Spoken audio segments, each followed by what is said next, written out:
The limitations of the pharmaceutical industry is that we cannot directly communicate our brands directly to our consumers and patients. And as such, the power of prescriptions actually lies in the hands of our doctors.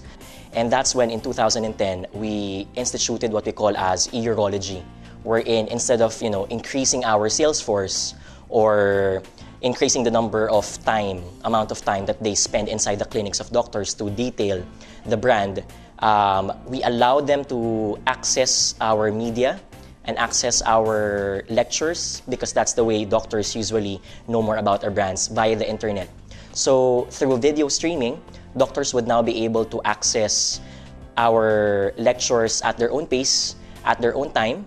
And secondly, what we also did was, when we had our grand launch of the brand, we also did a first-in-the-market webcast streaming of the brand. So we flew in a foreign speaker in the Philippines, and instead of just flying in the doctors here in Manila, in 3 key cities, Cebu, Davao, and another city in Manila, we had that scientific lecture all in one night. So the penetration of our key message for our brand was really rapid, and that paved the way for the brand to grab market share as fast as possible.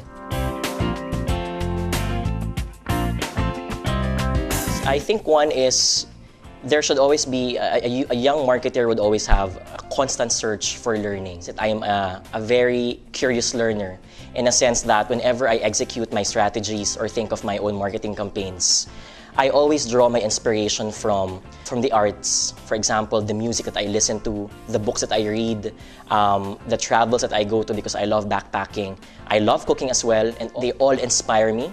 And from there, I draw, how do I execute this strategy or in this campaign? I think it's very important, because in today's times, it's hard to differentiate your brand from one another. For example, in the pharmaceutical industry, wherein generics abound left and right, the only way for you to be able to get the attention of your patients and doctors and deliver the key message of why you're the best in the market out there is if you're able to differentiate your brand. And I think differentiation is dependent on how artistic, how creative, and at the same time, how strategic you are in making sure the consumers know what they want and why should they get your brand.